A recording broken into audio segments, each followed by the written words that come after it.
இன்றைக்கு பொதுக்காலத்தின் 25ஆம் வாரம் செப்டம்பர் மாதம் புதன்கிழமை 25ஆம் தேதி.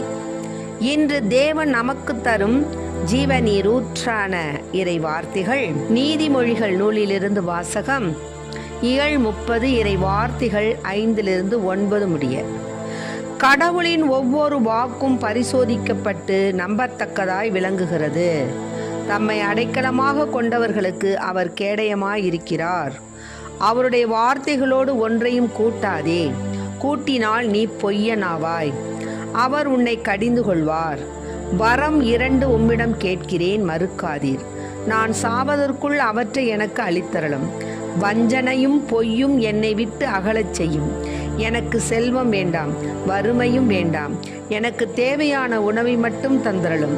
எனக்கு எல்லாம் இருந்தால் நான் உம்மை எனக்கு தெரியாது என்று மறுதலித்து ஆண்டவரை கண்டது யார் என்று கேட்க நேரிடும். நான் வறுமையுற்றால் திருடனாகி என் கடவுளின் திருப்பெயருக்கு இழிவு வருவிக்க நேரிடும். ஆண்டவரின் அருள்வாக்கு. இறைவா உமக்கு நன்றி. இசை ஒன்று இசைக்கின்றேன் இறைவா எளிய குரல் தனிலே. என் இதய துடிப்புகளோ என் இசையின் குரலுக்கு தாளங்களே. இதய துடிப்புகளோ என் இசையின் குரலுக்கு தாளங்களே. இசை ஒன்று இசைக்கின்றேன் இறைவா எளிய குரல் தனிலே.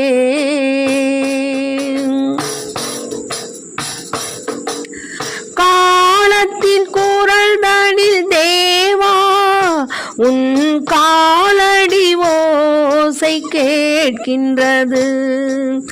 ஆதியும் அந்தமும் ஆகினாய், ஆதியும் அந்தமும் ஆகினாய். மழலையின் சிரிப்பில் உன்னெழில் வதனம் மலர்ந்திடும் மண்ணிலே. மழலையின் சிரிப்பில் உன்னெழில் வதனம் மலர்ந்திடும் மண்ணிலே. இசை ஒன்று இசைக்கின்றே இறைவா எளிய குரல் தனிலே. என் இதய துடிப்புகளோ என் இசையின் குரலுக்கு தாளங்களே. என் இதய துடிப்புகளோ என் இசையின் குரலுக்கு தாளங்களே. இசை ஒன்று இசைக்கின்றேன் இறைவா எளிய குரல் தனிலே. இன்றைக்கு நம் தேவன் தரும் ஜீவநீரூற்றான இறை வார்த்தைகளை கேட்டோம். நீதிமொழிகள் நூலில் 30:5-9. கடவுளின் ஒவ்வொரு வாக்கும் பரிசோதிக்கப்பட்டு நம்பத்தக்கதாய் விளங்குகிறது.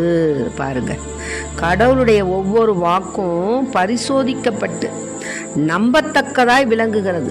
ஏட்டிக்கு போட்டி கிடையாது, சும்மா சொல்கிறது கிடையாது, சொல்லொன்று கிடையாது, அவர் சொன்னது வேற, அதில் எழுதியிருக்கிறது வேற கிடையாது.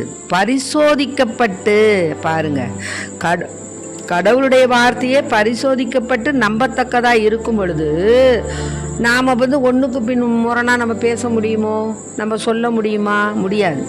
நம்மை அடைக்கலமாக கொண்டவர்களுக்கு அவர் கேடகமாய் விளங்குகிறார். ஆமென். ஆண்டவர் தான் நமக்கு கேடகம், கோட்டை, கவசம், நமது அடைக்கல பாறை. ஆக என் அடைக்கலமும் நீ, கேடகமும் நீ, அடைக்கலமும் நீ, கேடகமும் நீர். ஆமென். ஆக நம்மளுக்கு அடைக்கலம், கேடகம். அவருடைய வார்த்தைகளோடு ஒன்றையும் கூட்டாத, கூட்டினால் நீ பொய்யனாவாய். அவர் உன்னை கடிந்து கொள்வார். ஆமென். ஆக இந்த நற்செய்தியில் உள்ள வார்த்தைகளை தான் நம்ம சொல்லணுமே தவிர அதில் ஒரு வார்த்தையை கூட்டியோ குறைத்தோ சொல்வதற்கு நாம் யார்? நம்மை கடிந்து கொள்வார். தேவன் கடிந்து கொள்வார். போலி தீர்க்கதரிசிகளை ஆண்டவர் கடிந்து கொள்வார். வரம் 2 ஒன்றிடம் கேட்கிறேன் பாருங்க. வரம் 1 தருகி. ஆமீன். ஆக வரம் 1 கேட்கிறார். என்ன கேட்கிறார்னா, நான் சாவதற்குள் அவற்றை எனக்கு அளித்தரணும், வஞ்சனையும் பொய்யும் என்னை விட்டு அகலச் செய்யும். ஆமேன். இதுதான்ப்பா நமக்கு தேவை. வஞ்சனை பொய் நம்மள்டேருந்து அகன்றணும். இருமாப்பு, வஞ்சனை, பொய் இதெல்லாம் என்னை விட்டு அகன்று போகணும். அப்புறம் என்ன சொல்கிறாருன்னா, செல்வம் வேண்டாம், வறுமையும் வேண்டாம். எனக்கு செல்வமும் அதிகமாக வேண்டாம், வறுமையும் வேண்டாம். எனக்கு தேவையான உணவு. அதனால தான் தேவன் நமக்கு ஜெபம் என்ன சொல்லி கொடுத்துட்டாரு? விண்ணுலகில் இருக்கிற எங்கள் தந்தையே, உமது பெயர் தூயதென போற்ற பெருக, உமது ராஜ்யம் வருக, உமது சித்தம் விண்ணுலகில் நிறைவேறுவது போல மண்ணுலகில் நிறைவேறுதுக. எங்கள் அன்றாட உணவை இன்று எங்களுக்கு தாரும். எங்களுக்கு எதிராக குற்றம் செய்பவர்களை நாங்கள் மன்னிப்பது போல எங்கள் குற்றங்களை மன்னியும். எங்களை சோதனைக்கு உட்படுத்தாதையும், தீமையில் இன்று எங்களை விடுவித்தருளும். ஆமன். ஆக அன்றாட உணவு நமக்கு போதும். எனக்கு எல்லாம் இருந்தால் நான் உண்மை எனக்கு தெரியாதுன்னு சொல்லிடுவேன். ஆமேன். ஆமாம். அதாவது சில நேரங்களில் நமக்கு ஏன் இப்படியெல்லாம் சோதனைகள் வருது, நமக்கு ஏன் இப்படி துன்பங்கள்லாம் வருதுன்னு நான் நினைக்கும்போது என்னுடைய கணவர் சொல்லுவார், நாம் துன்பங்கள் வருது, சோதனைகள் வருதுன்னு நினைக்கக்கூடாது. இதெல்லாம் நம்மை பண்படுத்தி பயன்படுத்த தேவன் தரக்கூடிய ஒரு வரப்பிரசாதம். நம்மளை நம்ம நினச்சதெல்லாம் கேட்டு நம்ம நடக்கிறதெல்லாம் கேட்டு விட்டோன்னு வச்சுக்கேன், அப்போது நம்ம என்ன செய்வோம்? தேவனை கும்பிட மாட்டோம். நம்ம தான் கேட்குறதெல்லாம் நம்மளுக்கு நடக்குது, நம்ம செய்கிற நம்மெல்லாம் வருது அப்படின்னு சொல்லி அப்படியே இப்போ சாமந்தம். அப்புறம் தானே யோபு சோதிக்கிறதுக்கு அழகையானவன் ஆண்டவரத்தில் கேட்டான், நீ எல்லா செல்வமும் கொடுத்து அவருக்கு எல்லா வரங்களையும் கொடுத்து எல்லாம் கொடுத்து என் மாவன் என்னை புகழ்றான்னா அப்போ புகழ்ந்துட்டு தான் இருப்பான். கொஞ்சம் நான் அவனை டச் பண்ணுறதுக்கு எனக்கு அனுமதி கொடுங்க, நான் பண்ணி பார்த்துறேன், அப்புறம் உங்களை புகழ்றானான்னு பார்ப்போம் அப்படின்னு. ஆனால் தேவன் என்ன சொல்கிறாரு? போ, ஓகே, என் மகனை நீ போய் சோதிச்சுக்கோ, ஆனால் உயிரில் மட்டும் நீ கையை வைக்க தொலைச்சி விடுவோண்டாங்கிறார். அதே மாதிரி தான் யோபுக்கு கொடிய அக்கினி, அதாவது பற்றி எரியக்கூடிய அக்கினி புண்ணு என்ன வந்தாலும் சரி, அவர் அதை பற்றி பயப்படலை, கலங்கலை, கவலைப்படலை, முணுமுணுக்கலை. அவன் மனைவி கூட சொல்கிறா, ஆனாலும் தேவன் கொடுத்தா தேவன் எடுத்துக்கொண்டார். பிள்ளைகள் போச்சு, அது போச்சு, இது போச்சு, அவனுடைய செல்வம் போச்சு, எது போனால் என்ன, எனக்கு தேவன் கொடுப்பார் அப்படின்னு ஆழ்ந்த விசுவாசத்தில் இருந்தார். அதனால தான் நமக்கு தேவன் தரக்கூடிய அந்த சோதனைகள்லாம் தேவன் தரலை, நமக்கு அது வரக்கூடியது நம்மால் தான். ஆக அப்படி வந்ததுன்னு சொன்னால் நம்ம என்ன செய்வோமா? ஆண்டவரை கண்டது யாரு அப்படின்னு நம்ம திருப்பிக்குவோமா? அதனால நான் வறுமை உற்றாலும் திருடனா போய் உன் திருப்பெயருக்கு இழிவு உண்டாக்குவேன். அதனால எனக்கு செல்வமும் வேண்டாம், வறுமையும் வேண்டாம், என்னை மிடில் கிளாஸில் வைப்பா. ஆக மிடில் கிளாஸில் இருக்கிறவர்கள்லாம் பேறு பெற்றோர்கள். ஆமேன். ஆக தேவன் என்ன சொல்கிறாருன்னா, உலகத்தை நிலைகுலைப்பவை 3. 1 பொறுக்க இயலாத, 4வது ஒன்று உண்டு. அரசனாகிவிடும் அடிமை, உண்டு திரியும் கயவன், யாரும் விரும்பாதிருந்தும் இறுதியில் மனம் முடிக்கும் பெண், உரிமை மனைவியின் இடத்தை பறித்து கொள்ளும் அடிமை பெண். இதெல்லாம் உலகத்தை நிலைகுலை வைப்பவையாம். ஆமேன். இன்னுமாக சொல்கிறாரு, வஞ்சனையும் பொய்யும் என்னை விட்டு அகலச் செய்யும், எனக்கு செல்வம் வேண்டாம், வறுமையும் வேண்டாம். அதாவதுப்பா, மாசாவை சார்ந்த யாக்கேயின் மகன் ஆகூரின் மொழிகள் தான் இது. அவர் ஈத்தியேல், ஊக்கால் என்பவர்களுக்கு கூறிய வாக்கு தான் இது. ஆகூரின் மொழிகள். மாந்தருள் மதிகேடன் நான், மனிதருக்குரிய அறிவாற்றல் எனக்கில்லை, ஞானத்தை நான் கற்றுணரவில்லை, கடவுளை பற்றிய அறிவு எனக்கு இல்லை. இதெல்லாம் 30 நான் படிக்கிறேன், 1 ஆக அவர் சொல்கிறது தான் இது. ஆகூரின் மொழிகள் தான் இது.